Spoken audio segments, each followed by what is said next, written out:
يلا ضمبينا بس بحر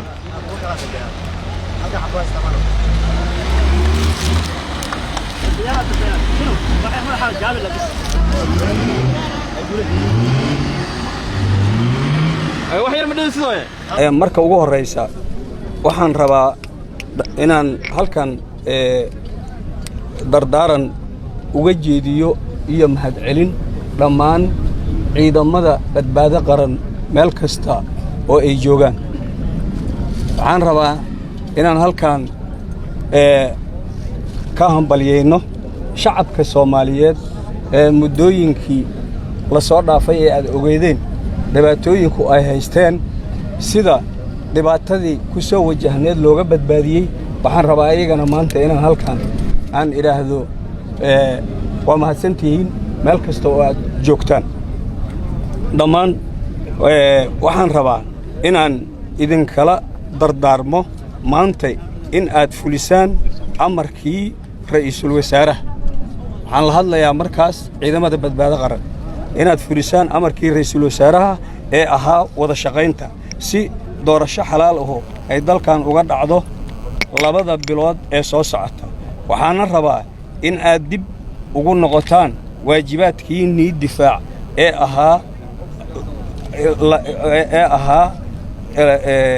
waajibaadkiinii difaac ee ahaa sida aad cadowga al-shabaab uga xoreyn lahaydeen dalka arrintaas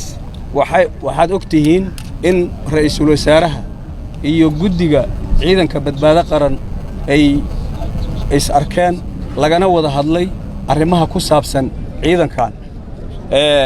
waxaan rabaa inaan halkan ciidanka hortooda maanta ka xaqiijiyo wax badan ayaa dadkan ciidanka qaar ka mid ah dhibaatooyin xuquuq la'aaneed iyo mid dhibaato darajooyinkooda iyo wixii lamida lagu dhibaataynayo ayaa dhacay arrintaas ciidamadii waa ay maqlayaan iyo saraakiisha waan ka wada hadalnay ra'iisul wasaaraha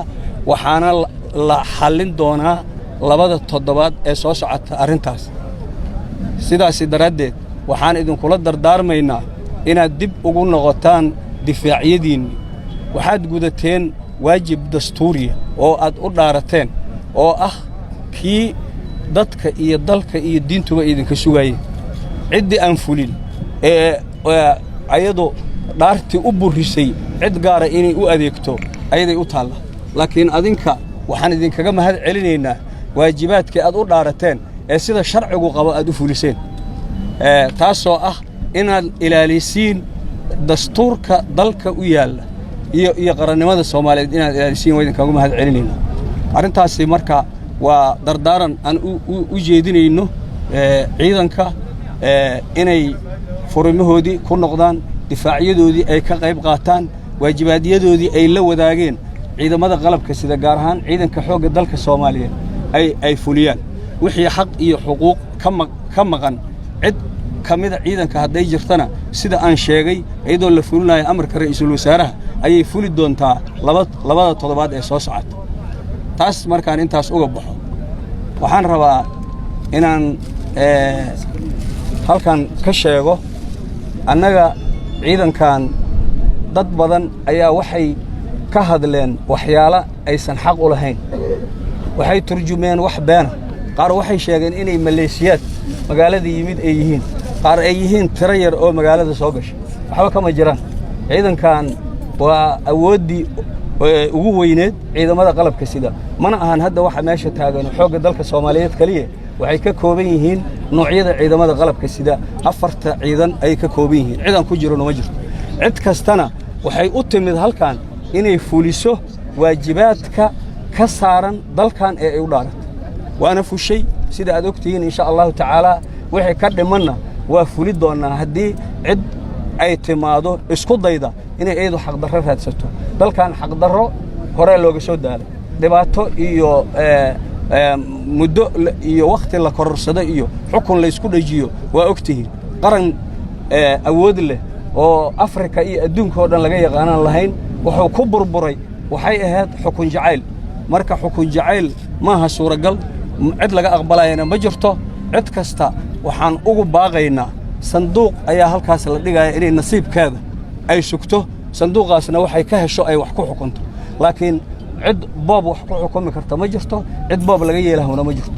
annagaan ka yeelayn isteeladaas waxaan u qaadanoo u dhaarannay inaan dadka iyo dalka iyo diinta iyo shacabka ilaalino waana ka ilaalinaynaa cidda inay boobta rabto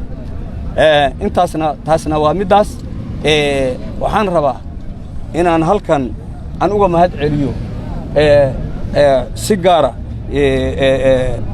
muxuu ahaa beesha caalam oo taageero muddo badan taageeraysay Soomaaliya muddadii aan burburka ku jirnay waa u mahad celinaynaa annagoo jaaniskan ka faa'iideynayna maxaa yeelay taageeradaas waxay ula dan lahaayeen inaan dib uga soo kabanno burburka ku dhacay dalka waa u mahad celinaynaa sidoo kale ciidamada AMISOM oo aan ognahay dalkan inay askar badan uga dhimantay kuwa badan uga dhaawacmeen ayaga iyo dalalka ay ka yimaadeenna ayagana waa u mahad celinaynaa maxaa yeelay waxay u yimaadeen waxay ahayd dalkaanu inuu dib u soo kobco inuu ku soo noqdo yacni siyaasadda caalamka inuu dib ugu soo noqdo